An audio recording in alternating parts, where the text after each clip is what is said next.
Hello dear students. In today's lecture we are going to discuss about some important topics from chapter ray optics. Now in this lecture we are going to discuss about how the refraction of the light take place from the glass surface. Then the second topic is one of the important topic, that is the lens maker's equation, and the third topic is dispersion of light. So first of all, how the refraction can be possible at a single spherical glass surface. So I'll consider one glass surface. Suppose this is a glass surface and I have considered the object. This is the principal of axis, and initially the object is kept here. O is the object. Then we can consider two lights which are incident. One light is the light which is passing through the optical center. That light is the straight line light, which passes in a straight line without refraction because it is passing through the optical center. Second light considered which incident here. So after refraction, what happens? After refraction, the light goes and forms the image here. So this is the point of image formation where the image will be formed. This is the point of image formation. We can write the name as I. So one more point is there. That point is the center of curvature point. So how we can draw the normal here to the glass surface? We can draw the normal. The normal which is passing through the center of curvature. Then where is the angle of incidence? The angle between normal and the incident light is called angle of incidence. What is angle of refraction? The angle between normal and refracted light is called angle of refraction R.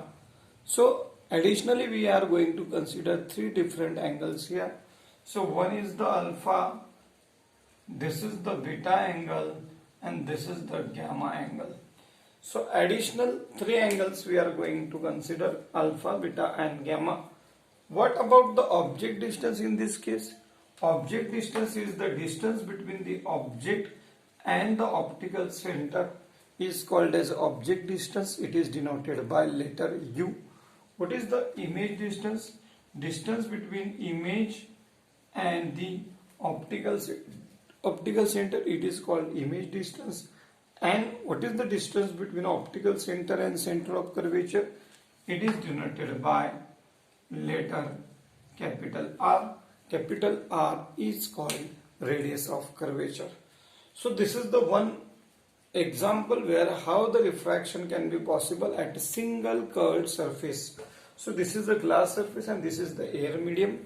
The first medium is the air whose refractive index is N1, and second medium is the glass whose refractive index is N2. So we consider two lights, one goes in a straight line and second incident with the angle of incidence and forms the image at point I, because where at point I the two lights are intersecting with each other. Now how we can derive the formula? From the Snell's law, what we can write? From the Snell's law we can write sin I upon sin R is equals to, we can write N2 by N1. N is the refractive index. This is called Snell's law. Sin I upon sin R is equals to N.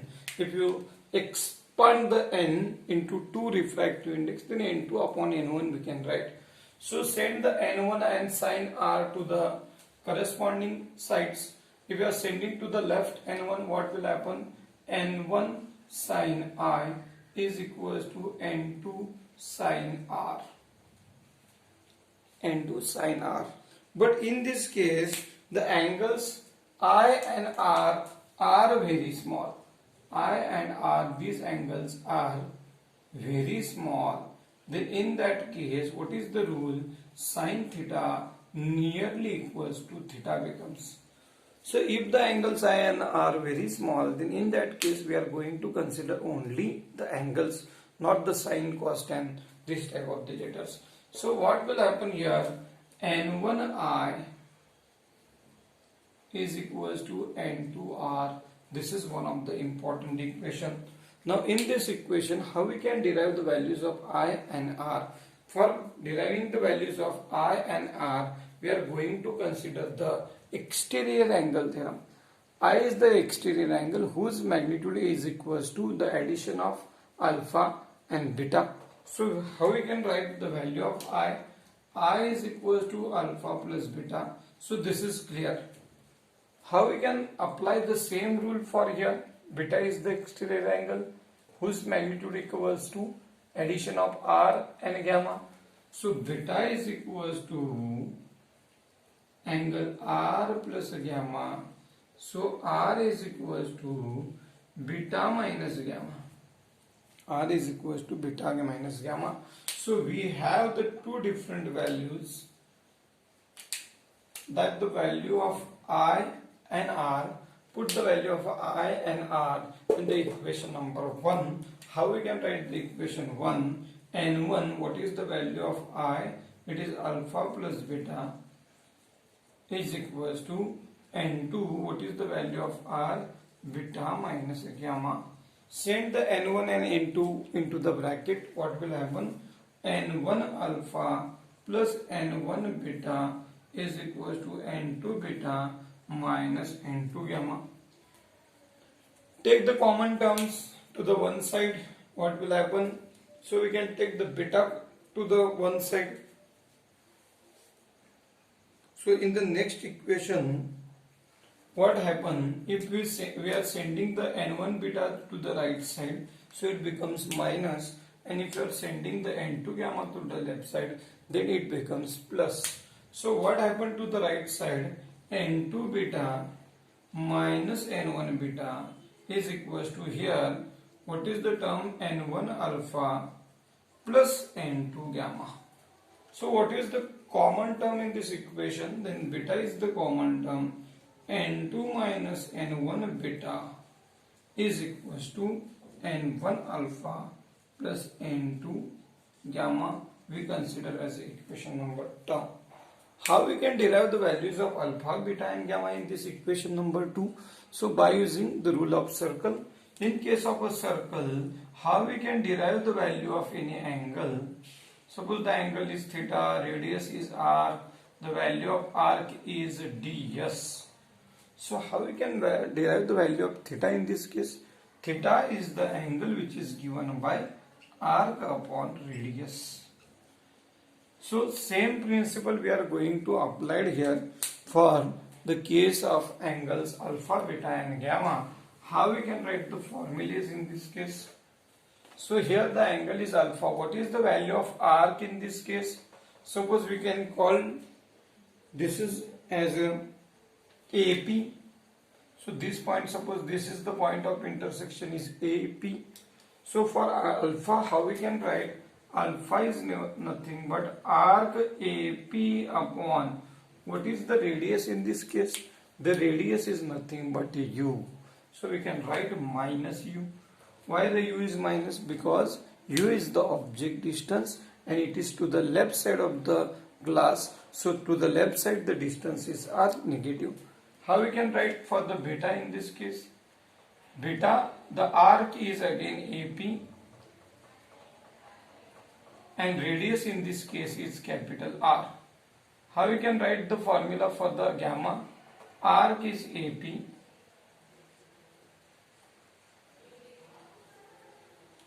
and radius is nothing but V. So R and V are to the left side of the optical center, so we can consider them as a positive, while the object distance is to the left side, so we can write it as a negative. Put the values of alpha, beta and gamma in equation number 2. How we can write the equation number 2? N2 minus N1, okay. What about the value of beta in this case? It is arc AP upon R is equals to N1. What is the value of alpha? alpha is arc AP upon minus u. And what about the value of N2? What is the value of gamma becomes? It is arc AP upon V. So to the right side, what is the common term? To the right side, the common term is arc AP. Take the arc AP outside, write the positive term first, then write the negative term. What will happen to the next equation? How we can write the next equation in this case? So we can write to the left side, it is N2 minus N1 in bracket arc AP upon minus U. Arc AP upon, capital R is equals to, what is the common term to the right side? It is arc AP. In bracket, what is the remaining term? N2V minus N1U. So N2V minus, so why minus? Because there is a negative U. So minus N1U. So what will happen? Arc AP will be cancelled from the both side. So remaining term we can write it as a N2 minus N1 by R is equals to N2V minus N1U. So this is the formula. This formula can give the relation between object distance U, image distance V, radius of curvature R, refractive index of the first medium N1 and refractive index of the second medium, that is N2. This formula gives the relation between all these quantities, and this is the final equation for refraction at a single spherical surface. So this is the first topic. Now we are going to discuss about the second topic. The second topic is Lensmaker's equation. So in this case we are going to use the same formula for two different cases.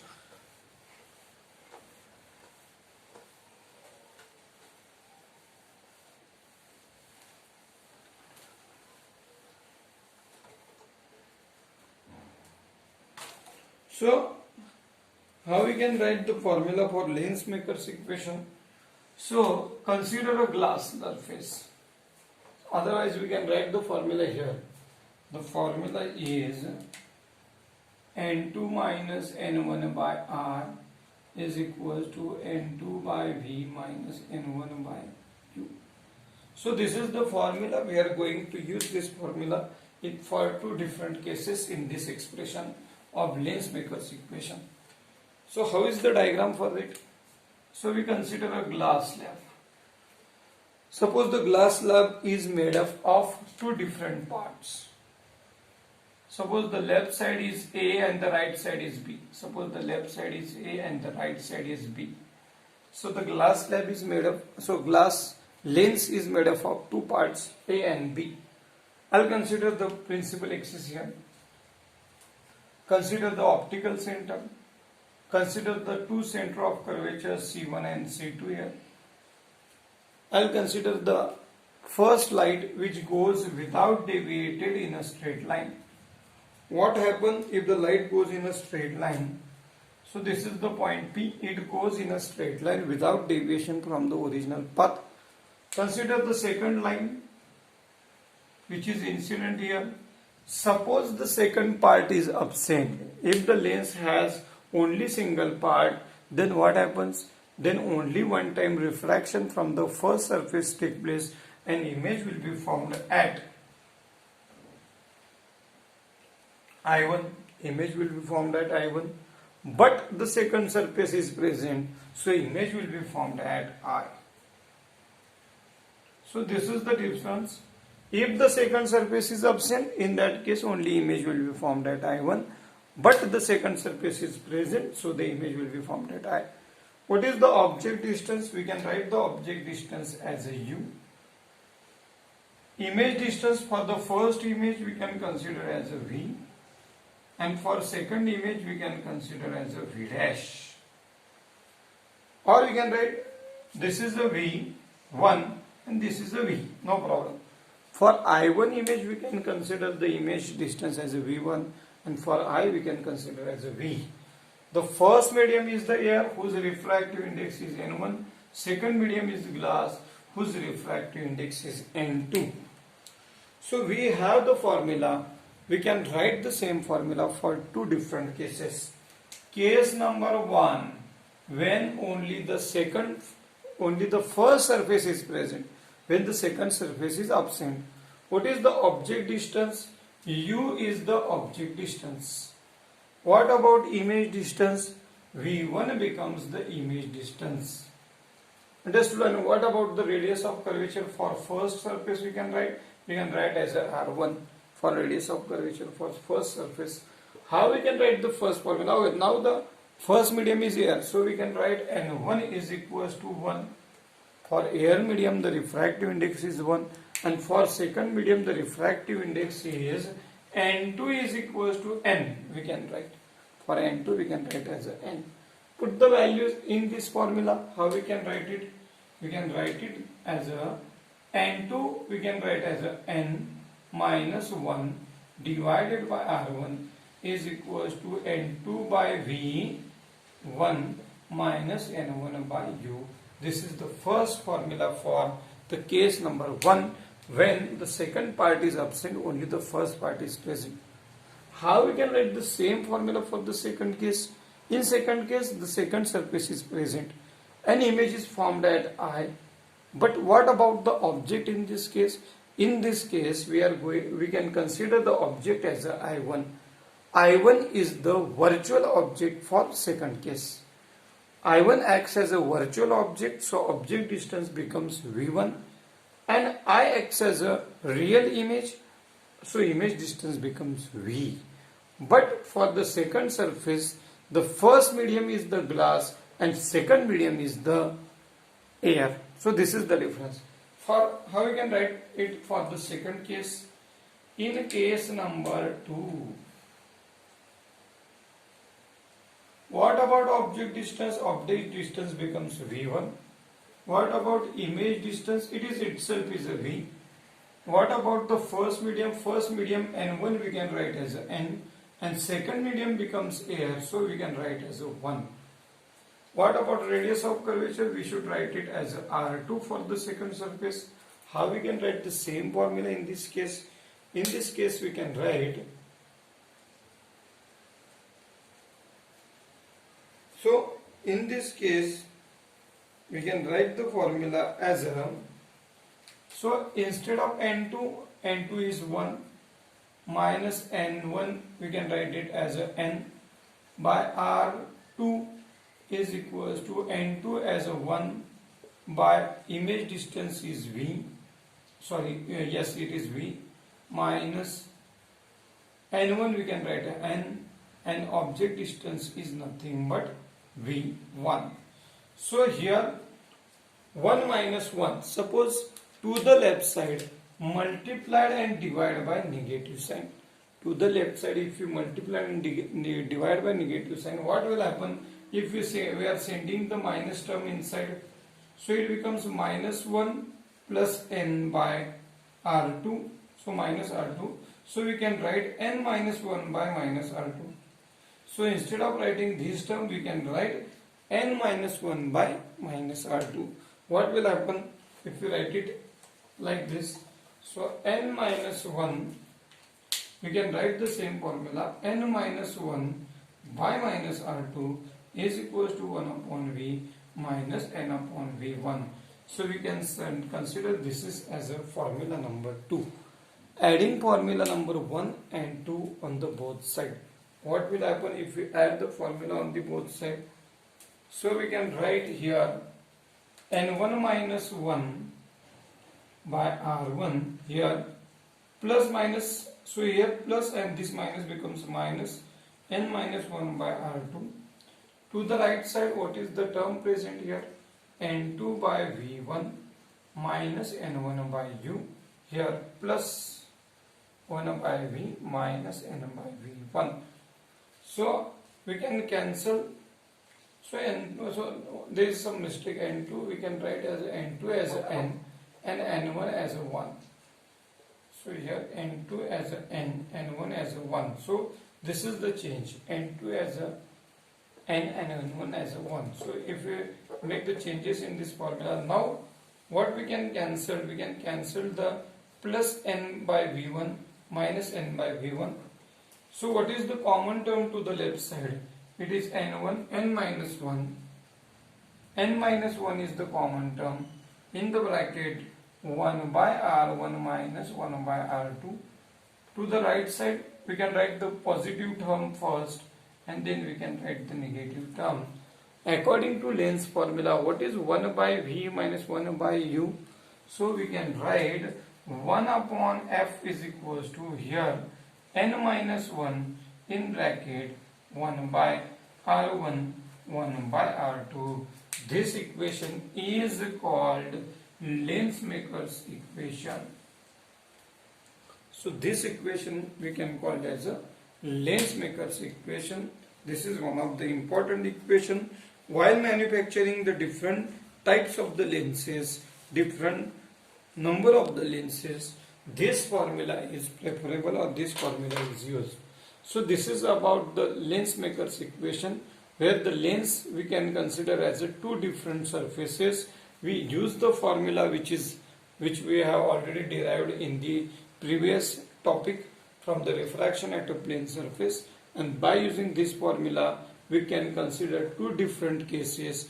In the first case, only the first part of the lens is present if we consider, and in the second case the second surface is present. So for two different cases we can write the same formula, we add the equations, and finally by simplifying the terms we will get a final formula.